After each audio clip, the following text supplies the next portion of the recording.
Hi, I'm Jerry Davis. I just want to give you a quick overview of the applying for 501c3 tax exempt status. This is an IRS document, and we're just going to look at a couple of pages here that are most important, particularly for churches. And you know that I consider the 501c3 to be a tool of Satan to shut up the churches. And I'll prove it to you. Eligibility to receive tax-deductible charitable contributions. That's what it is. The benefits of having a 501c3. Eligibility to receive tax-deductible charitable contributions, which is no big deal. And let's go look at this. Individual and corporate donors are more likely to support, and that means money, organizations of 501c3 status because their donations can be tax deductible. So it's individual and corporate donors, their contributions are tax deductible, which they already were when you made contributions to churches. But anyway, recognition of exemption under 503c 3 of the IRC assures foundations and other grant-making institutions that they are issuing grants or sponsorships to permitted beneficiaries. So again, it is all about the money. Here's the main thing you got to see right here. If you're going to be a 501c3, you must absolutely refrain from participating in the political campaigns of candidates for local, state, or federal office. See that? Must absolutely refrain. I think that is the strongest statement in this whole document, and it's 14, well, blah blah blah blah. It's 14 pages long. That's the strongest statement in the whole document.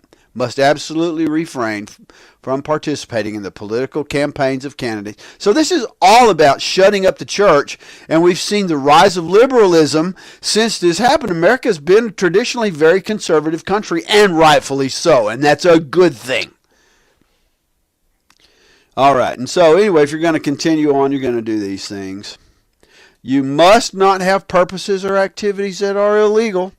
Okay, well, and legality is established by the government, isn't it? They can say anything they want to is legal or illegal, or violate fundamental public policy. Now, a fundamental public policy is it's okay to be a homosexual and be so-called married to another man, or two women married together, and one of them's going to be in the dominant male role and the other one's going to be, that is some disgusting stuff, and you can't talk about that because you can't say that's evil, you can't say that's bad, because it violates fundamental public policy. So now you know the 501c3 is all about money for the people that will shut up and not violate fundamental public policy, or that will not participate in the political campaigns of candidates for local, state, and federal office. The whole 501c3 program was established by Lyndon Baines Johnson to shut up the churches because they were tearing his butt up when he was running for office back, in the Pleistocene age, in the 60s. So there you have it. That's what it's all about.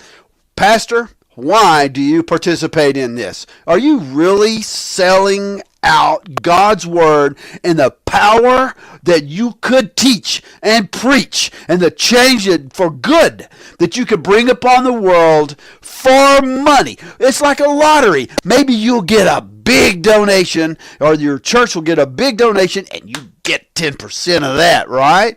Is it a sales program that you're running there at the church? Man, for money. I'm Jerry Davis, jerrywdavis.com.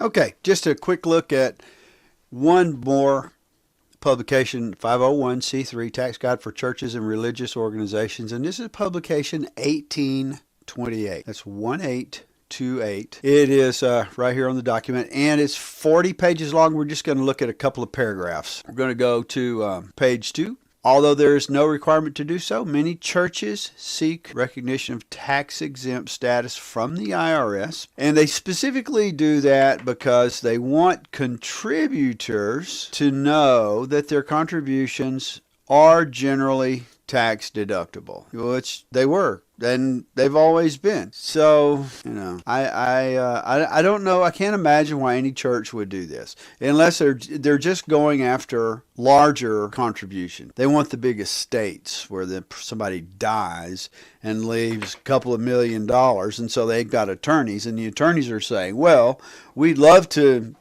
Mr. Jones said that he wanted to contribute X amount of dollars to your church, but we don't see where, you've got any IRS documents certifying that you're tax exempt, because that's what lawyers do. And so, there's nothing wrong with the way the lawyers are doing business, but they have to know that the churches are not required to, exempt themselves through some special process through the IRS. They're already tax exempt. But if the attorneys can get the churches to pay a fee to that attorney for the 501c3 certification, then they make more money, and they can satisfy their client, the estate holder or whoever has the money that inherited the estate, and they're going to distribute the funds or that sort of thing. It's all about money. Issue advocacy. We're going to look at this. Issue advocacy. Not only can you not speak against a specific candidate, but you also can't speak on public policy issues, including issues that divide candidates in an election for public office, like abortion or homosexualism. So if you have one candidate that is adamantly against homosexualism in any form or against abortion in almost any form, then, and the other candidate's all for it, then absolutely speaking out against abortion during that campaign is a violation of the law. And here's page 18. We'll go down to page 18 right quick. 14, 15, 16, 17, and 8. Consequences of political campaign activity. Excise tax. What they've done is set it up so that they can charge a tax. It's a fine, basically, a penalty on management. And it may not exceed, and in this particular case, $5,000 with respect to any one expenditure. And that expenditure is going to include time that the pastor spent up behind the pulpit preaching. And the IRS will go in and they'll calculate that out to be as a large a number as possible from the air conditioning, the parking space, the rent on the building. And they'll say, okay. And then they'll look at these board members and they'll say, well, look, you didn't report this. You owe us $5,000. Or, depending on the situation, the tax on management is equal to 50% of the expenditures and may not exceed $10,000 with respect to anyone. So the point, I just shared this with you because they have, the IRS has spies in the congregation. These are called board members, and those board members, they just want to get some big contributions in for whatever motivates them for that. It could be greed, it could be lust for power, maybe they're stealing money, don't know. But certainly those cases will exist, and they throttle the pastor. If the pastor doesn't agree to their terms, they fire the pastor. They'll get somebody else that doesn't care, that won't no, I just want to preach whatever is in the Bible there, and without actually giving you any real world examples in our current governmental structure. So it's extremely important. You got to get those board members out, get rid of them. Maybe a lawsuit against them.